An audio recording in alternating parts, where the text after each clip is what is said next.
Hey listeners, it's Jana. Welcome back to Grief Out Loud. Some of you may know that I'm an only child, and for a long time, I was the only grandchild too. So there's a lot I don't know or understand about sibling relationships. That's part of what makes this conversation with Leena Magdi so valuable and important, because for Leena, being a sister is pretty much everything.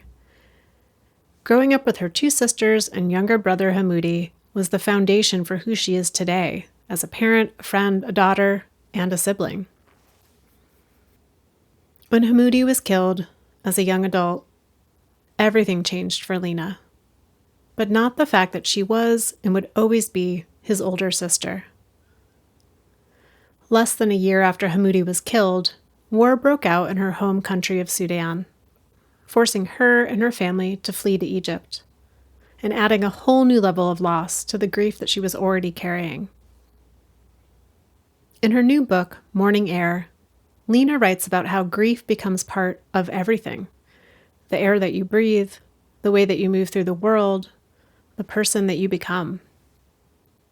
Leena and I talk about the invisibility of sibling grief, the power of writing, and the ways that she continues to stay connected to Hamoodi.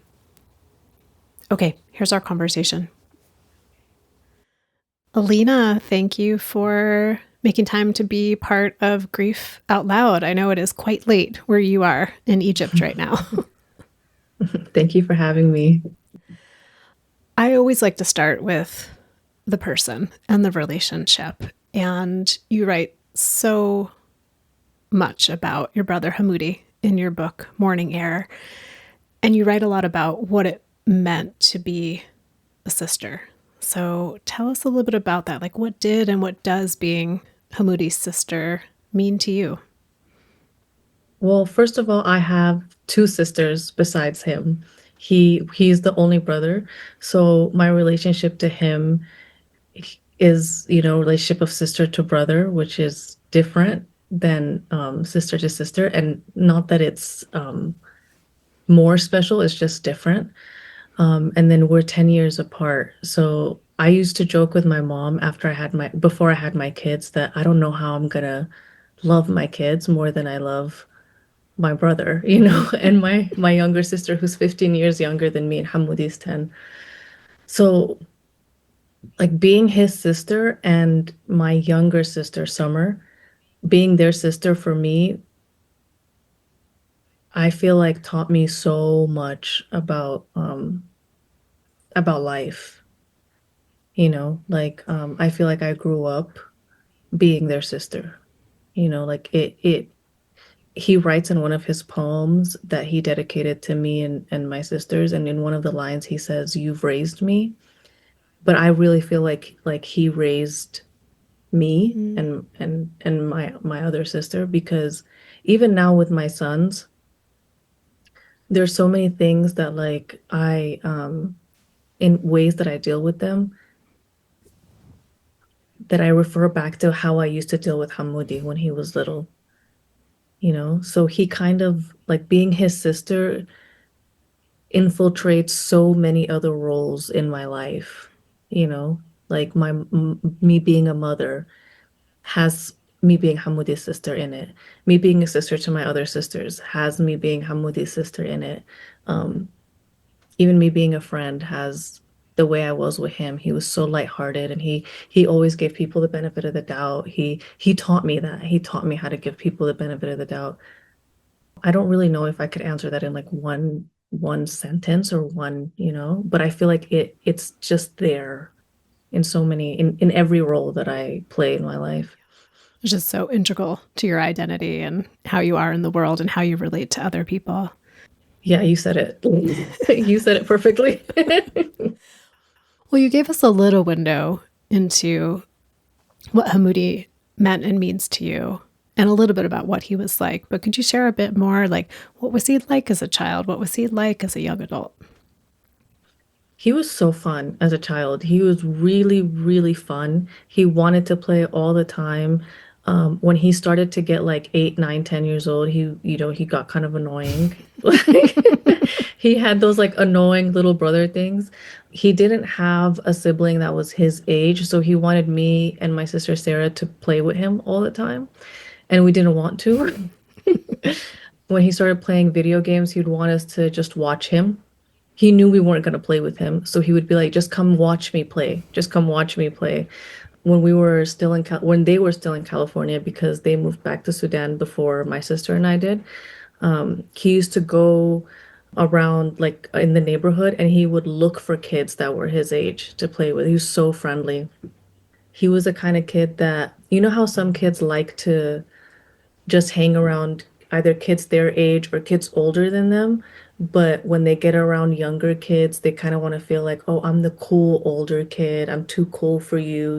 Like Hamoodi wasn't like that. He liked to play with younger kids and he made them feel like they were cool. And I always thought that was so special about him that he was like that ever since he was little and all the way until he grew up. He had friends that were like 5 years younger than him that he made feel like they were like he would speak to them at their level. He was just really sweet. He was really sweet. He was a really, really sweet kid. And it's really interesting because it's hard for me to remember how he was like his last few years. When he was killed, he was 21.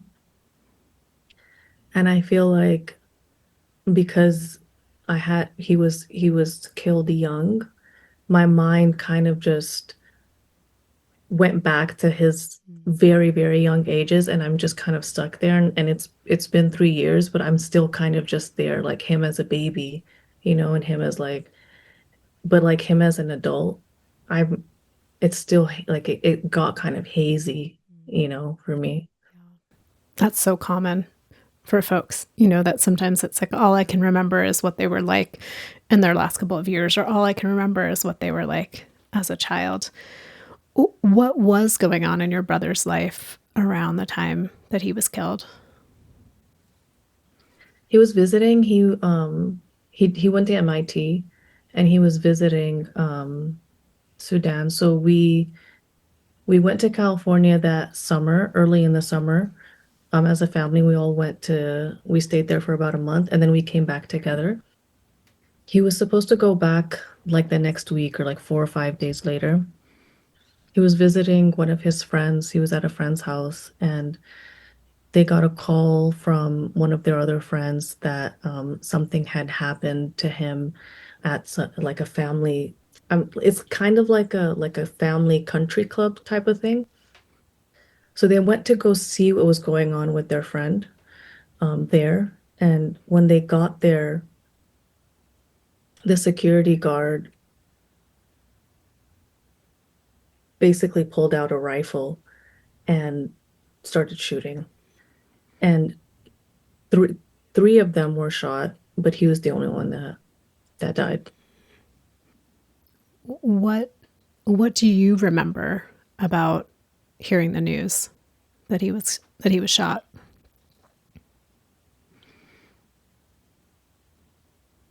I I remember that whole day. And the news especially, I remember it so clearly because I remember my sister Summer, she had texted me something about Hamoodi's friend, one of the friends that he was with, texted her asking her for my dad's number. And she was she thought it was weird. And usually I'm like, oh, that's weird. Why would he want my dad's number? I didn't think that was weird. I texted her back and I put the phone down.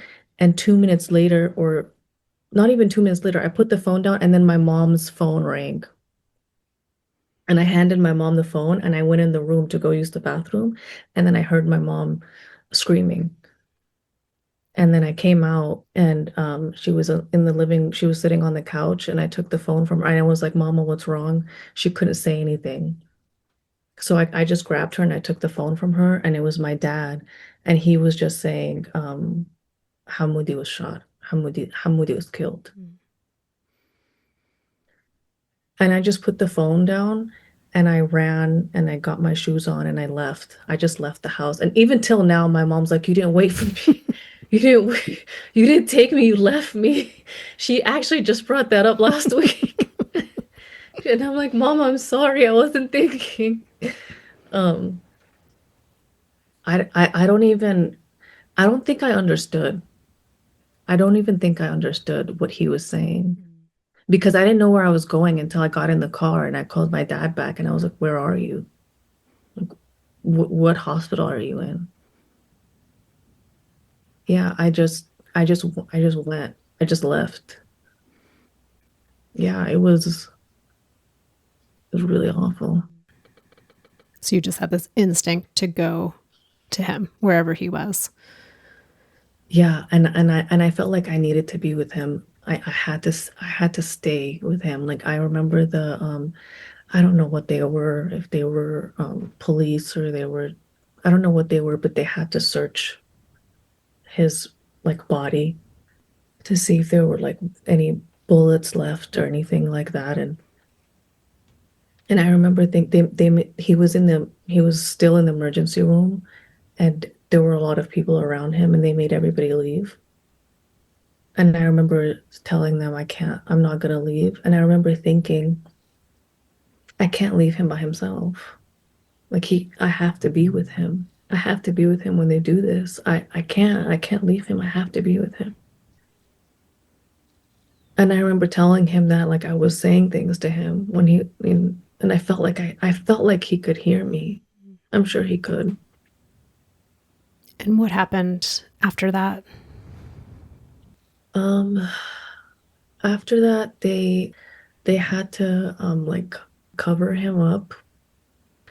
And it really just goes to show you that like we really don't understand death, you know? Like I remember when they were I don't know if they do this in the US or if it's an Islamic custom, but they have to cover the face. Like they have to tie it. They have to cover the whole body and like tie it up here. And I remember when they were doing that, his hair got caught in the knot. And I was telling the guy who was doing it, I was like, "You're hurting him. Undo it. Undo it. You're hurting." And he was looking at me like I was crazy, and I was like, "You need to undo it. You're hurting you undo it." And I made him undo it. So they did that, and then they took him, they had to do an autopsy to determine the exact cause of death or, you know, whatever. And my dad went with him. After that, my sisters were here. They were in Egypt. They had come to Egypt for a vacation, and they had only been gone about a week. After the autopsy, they brought his body back to the house, and we did a prayer. And we were waiting for my sisters before we buried him. My sisters were on their way back. Like they got on the first flight, they came back. So they brought him back to the house. Everybody was, you know, a lot of the family came and in Sudan, and I feel like a lot of communities are like this. A lot of people just come, you know. My sisters came, and right when my sisters came and they saw him and you know, they said goodbye and stuff, we took him to the cemetery. Oh, Lena, I'm wondering in this moment. I know you've sat with this story in the years since Hamoodi was killed. You've written about it in your book. And I'm just curious what the experience is like in this moment, recalling those kind of early moments after his death. It's so weird. Like it's crazy. I'm laughing because I don't it's like it just happened, you know? It's like it just happened and it's like I don't think it's something that I don't think it's something you get over at all, you know? And I don't think it's something that even gets easier with over time or with time or anything. I don't think it gets easier. I think maybe you go through phases where maybe you can get better at it, at talking about it. I'm not, honestly, I don't even know. I don't know. I don't know.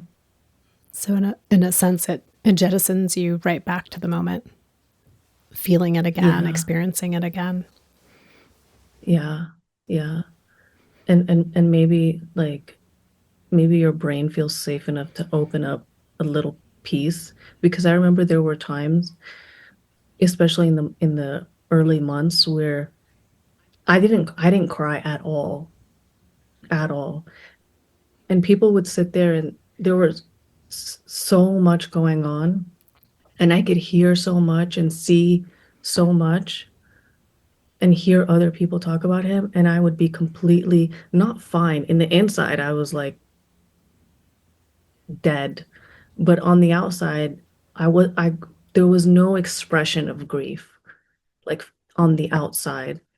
And then like a year later, if I just saw something that reminded me of him, I couldn't stop the tears. I just couldn't. No matter how even if it was just a song, you know, if someone said his name, if I anything, that I couldn't stop it. So it's like such a stark difference between that and that.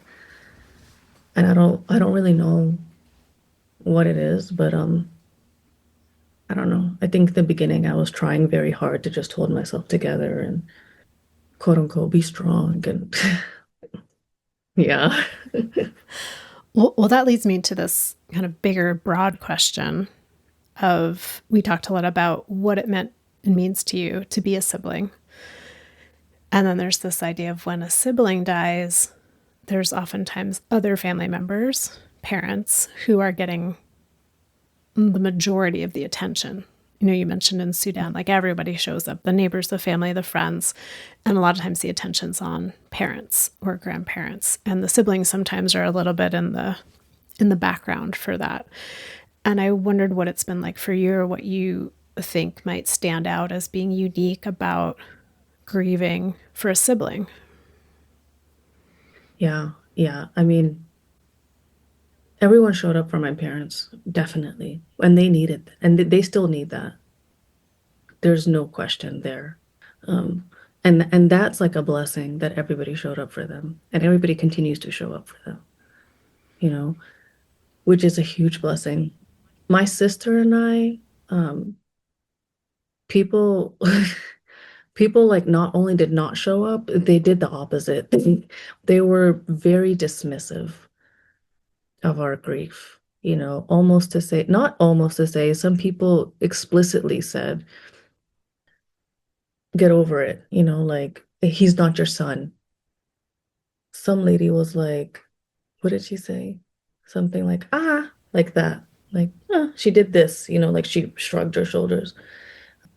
And I was thinking in my head, like, would you make that gesture to my mother who had just lost her son? You wouldn't. But you just did it to us, and that's my brother. You know what I mean? Um, People were very, very dismissive. Um, some people did it, I feel, out of ignorance. Some people did it because they wanted us to show up for our parents, which we were doing. Um, and that's a whole other thing of like, I understand your intention, but this is not the right time. It's not the right delivery. Two things can exist at the same time. I can be grieving my brother and also be there for my parents. My parents weren't like that at all. They were very supportive, but the rest of the people were not. Not everyone, but a lot of people were. Well, and Lena, one thing I was wondering about is because you grew up mainly in California and then you're living in Sudan when Hamoodi is killed. Did you experience different reactions, specifically around this sibling grief, when you were connecting with people that you knew back in the States in California versus how you were received in your grief in Sudan, or did it feel similar? I received more, the difference that I received was from his friends, whether they were in Sudan or California, because there's people that I knew from California who were the same. They were dismissive, and they kept saying things like, "Be strong for your parents." And that's something that's very common for people to say, but it's like when you say that to me, what I hear is you don't see my grief, you know. And all the first thing I'm thinking about is my parents. You aren't gonna think about my parents more than me, you know. So when you tell me be strong for my parents, and I'm talking to you about my grief, I hear that you don't see it, you don't take it seriously, you don't, you know. So, but from his friends, and I think it's because they may have received similar reactions because they're friends and not family. And there's always this hierarchy when it comes to loss, and tragedy of like whose tragedy is worse and who has it worse. People like to compare. And I think that belittles this everybody's situation. So his friends were really the community that could acknowledge and validate the Yeah. the weight and the intensity of your grief. Yeah. Yeah. How did your brother's death shift your perspective on life, death, the world? No small question. Oh, yeah, that's the easiest question so far. Like, we should have started with that one. Um, I didn't used to think about death at all. My sister, Sarah, she's a Scorpio. She thinks about death all the time. I never thought about death. I never visited the cemetery. I used to be scared of going to the cemetery. Both my grandfathers had died before my brother, and my uncle died of ALS. I never ever went to go see them in the cemetery. I would never visit them. I was scared to go to the cemetery. And then after my brother died, it was the complete opposite. I wanted to go see him all the time, all the time. I wanted to visit him all the time. And I thought about, or I still do, I think about death all the time, constantly. And I don't have like a fear really of dying. My fear really isn't of death. It's just kind of the timing of death. And I think that's related to because he died at a young age. So I have that fear of the time, but not really of death. So it did like a 180 for me. What would you do when you would go visit where he was buried? I would like lay down. Honestly, that's what I would do. I would like lay down or sit. I would read some Quran. I used to bring his cologne. I had it, and so I'd bring a water bottle, and I would put little drops of his cologne. I'd spray. If so, I would spray it until it ran out a little bit. So then I would put little drops in the water bottle and shake it, and then I would sprinkle it over his grave. And then I would just talk to him. Yeah. Another layer of your story is that less than a year after your brother was killed, war broke out in Sudan and your family had to flee to Egypt. And during that journey, your family experienced another death. What would you want to share just about that experience? Yeah. So my grandmother died. My dad's mom, she died on the bus when we got to we so there was two border crossings to get to Egypt. One is Haifa, which is it's a city, and then one is Ergin. And Ergin is just it's just a border crossing. It's in the middle of the desert. And we went through Ergin because most of the people that left before us, they went through Ergin and they were like, it's fairly easy. We By the time we got there, there were so many other buses. It was very, we were stuck in the same spot for 4 days, and it's the desert. It's so hot in the day. It's so cold at night.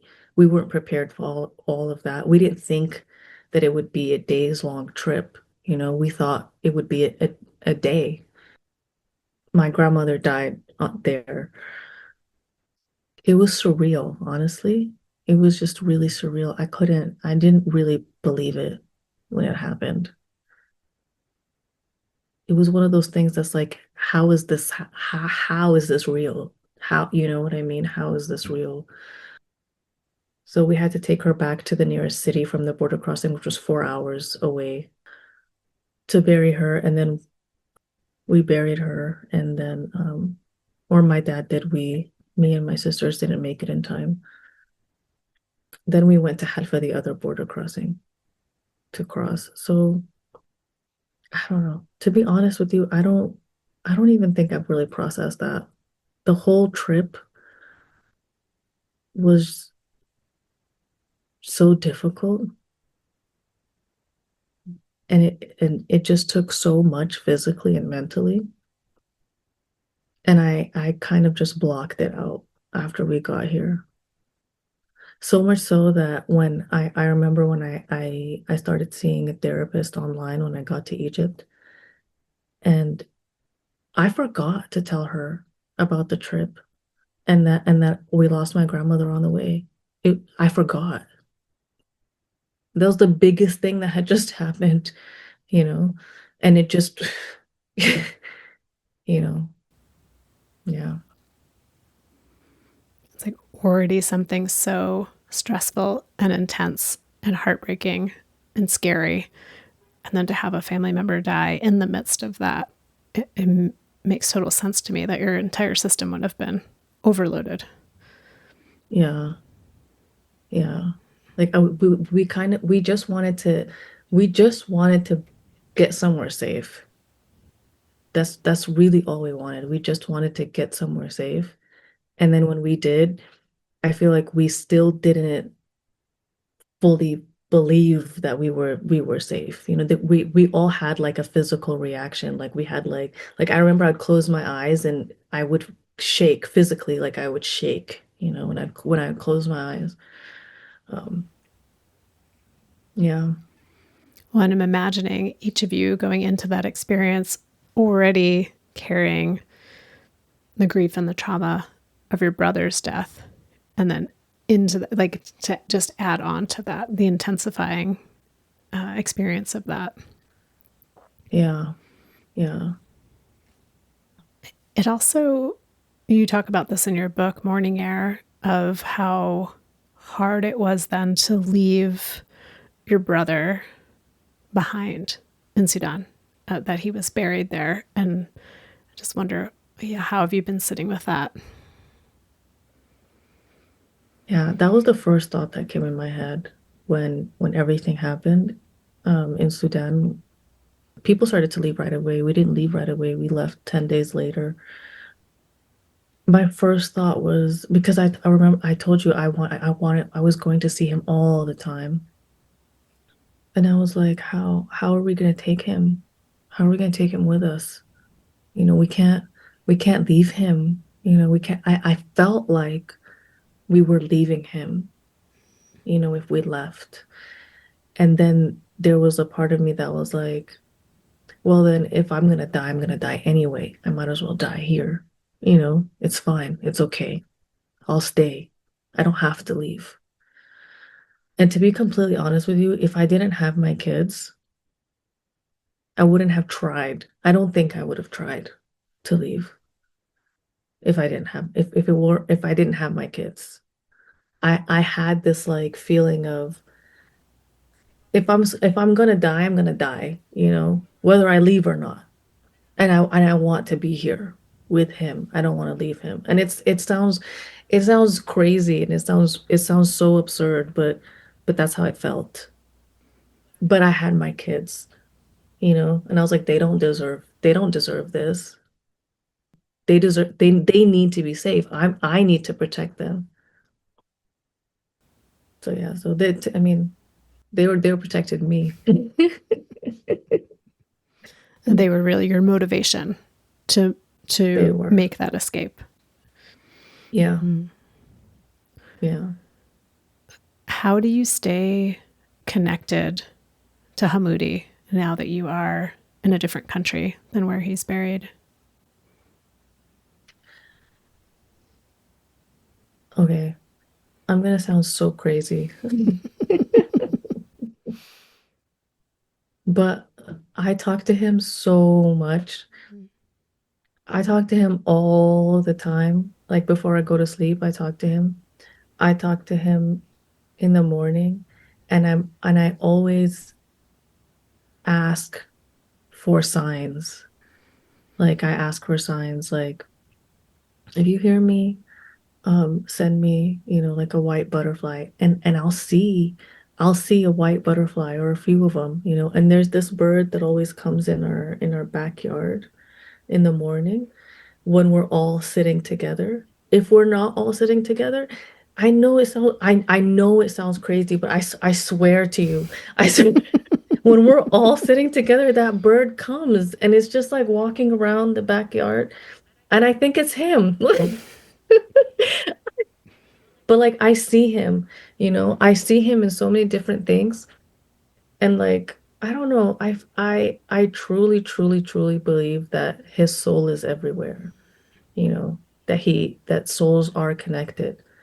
He transitioned, that like after death, there's another life, and his soul is roaming, and he hears me because I hear it. And there's so many things that happen that are just weird coincidences. Like I'll be struggling with something, and then his one of his friends, this is actually something that happened. I was struggling with something, and one of his friends randomly texted me a conversation that they had back in 2018.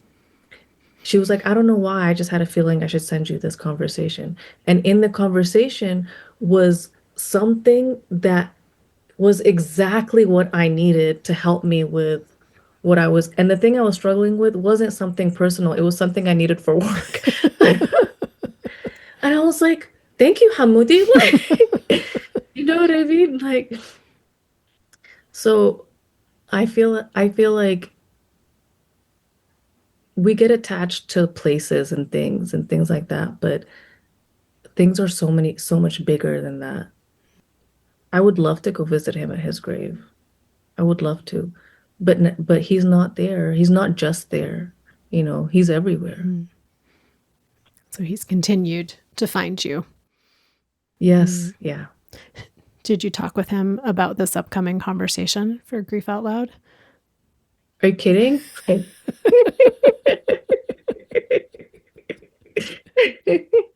And I'm gonna have a recap with him after. I'll be curious to hear what he has to say about the conversation. We on this show we focus so much on the grief of having a person die.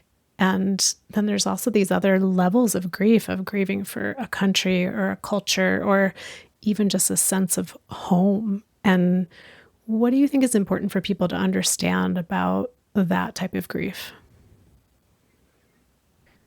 Yeah, I think that kind of grief is really difficult to understand because when you are grieving a home, you're also trying to adapt to a new home and usually adapt to a different culture, even if it's a similar culture to the one that you're in. Mm. There's always minor differences or things like that.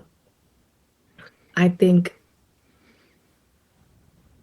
we should try to offer grace to people, to each other in general, but especially people that are not live that don't have a home to go back to, or are living outside of their home, because there's always this feeling of not belonging and also like a lack of support, like I don't have anything to go back to, you know like what, like if you, like for example, if you're a teenager and you get kicked out of the house and you have all that anger and all that hurt inside of you and that feeling of like betrayal and that fear, and you're like out on the street and you're angry, or like you go stay at a friend's house and you do something differently than they would do at their house, and then they get really mad at you for it, but you're just trying to figure it out because it's different than how you would do it at your house, you know, but they get mad and you're like, but you don't, what you're not understanding is, you know, and then they get angry and then you get scared. What if they kick me out and I don't have a home to go back to? And it's that kind of, there's so many layers to it. There's so much fear, you know? It's like that grief has fear.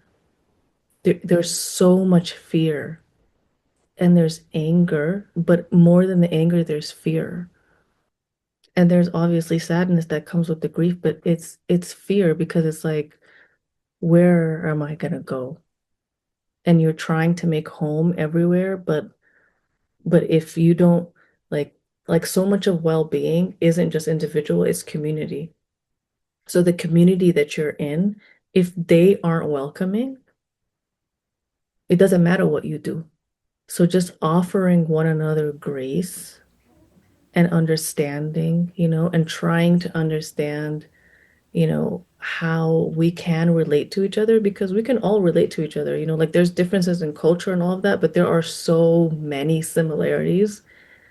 I think that part is really, really important. Well, and so appreciating the point you made of that type of grief, grieving for a country or culture or just that sense of home comes with the fear of additional losses. Like, what else am I going to lose in this moment? And I don't have my safety net or my home to go back to. Yeah. Speaking of grief, what has been helpful for you in your grief over grieving your brother, Hamoodi, grieving your country?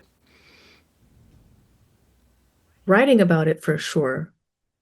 For sure. Writing about it, I'm very in my head a lot about everything. Like I get in my head. So writing about it helped me get out of my head, but it didn't really help me acknowledge like my emotions.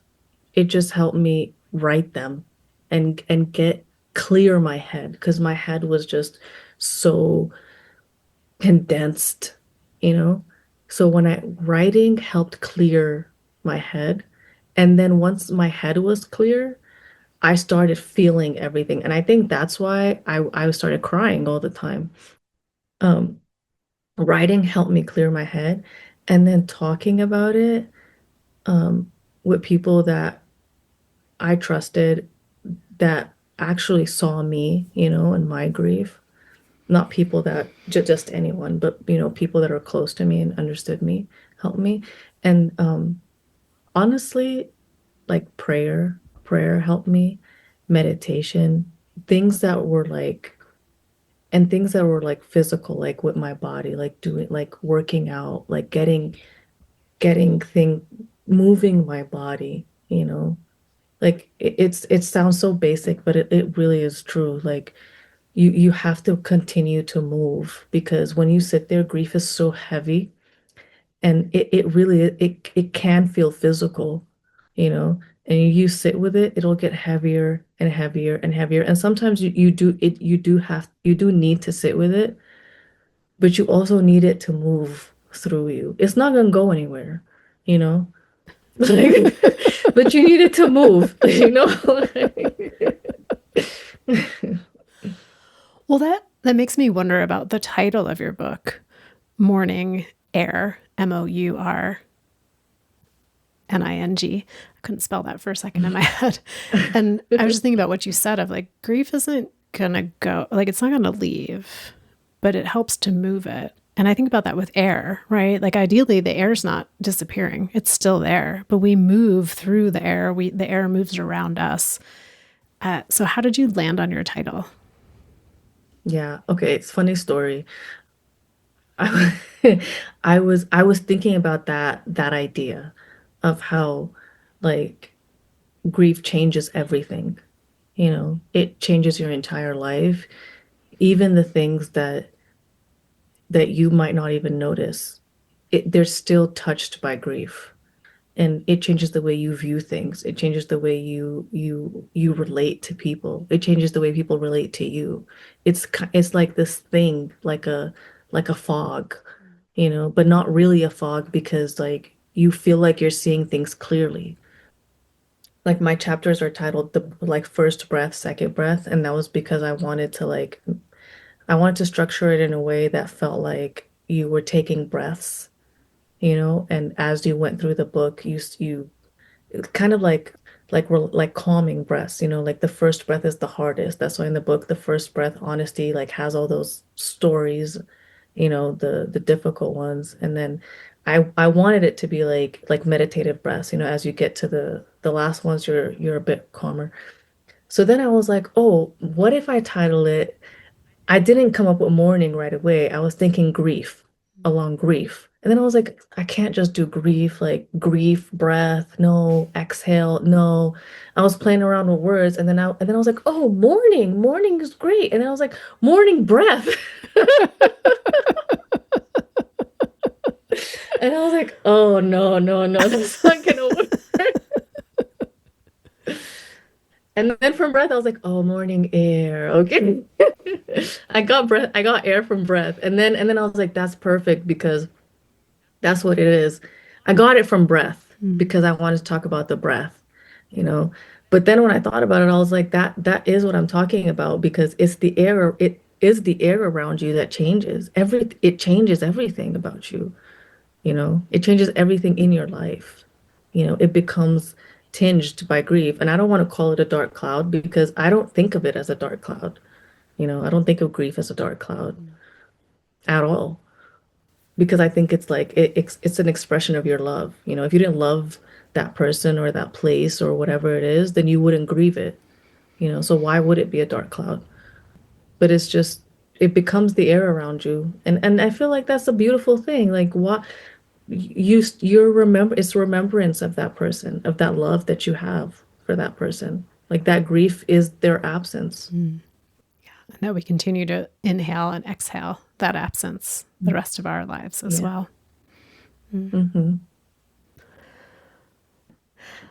Leena, as we come to the end of our conversation, I know there's going to be people listening who want to keep having this conversation with you and just by engaging kind of with your work and how you're out there in the world. So where would you send listeners if they want to know more about you and more about your book, Mourning Air? They could definitely go to my Instagram page, which is x Leena Magdi. That's LeeNaMagdi, and or TikTok, which is Leena Magdi X. And Morning Air is available on Amazon everywhere, at DreamWorkCollective.com, at Barnes and Nobles, all the places. Yeah. It's on audio, Apple Audio. And the audiobook is your voice. So that's one way listeners continue to hear from you, as I got to as I was getting ready for this conversation.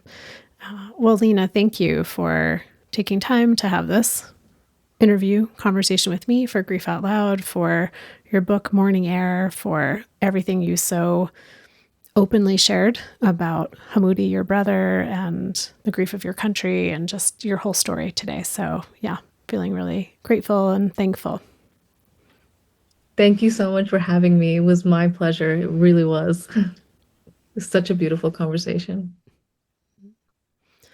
Well, thanks again, Leena. And listeners, I say this to you each and every time, but thank you for being part of our show, for sharing episodes with people who you think might be interested or supported by the conversations that we're having here. I always love to hear from you. If you want to reach out to me directly, it's griefoutloud@dougy.org. So that's DOUGY.org. It's our main website where you can find all of our information about our local programming, our free downloadable resources like tip sheets and activity sheets, and of course, each and every episode of Grief Out Loud. Always excited to share that the podcast is sponsored in part by the Chester Stephan Endowment Fund. Grief Out Loud is a production of Dougy Center, the National Grief Center for Children and Families in Portland, Oregon. Thanks again for listening. We hope you'll join us again next time.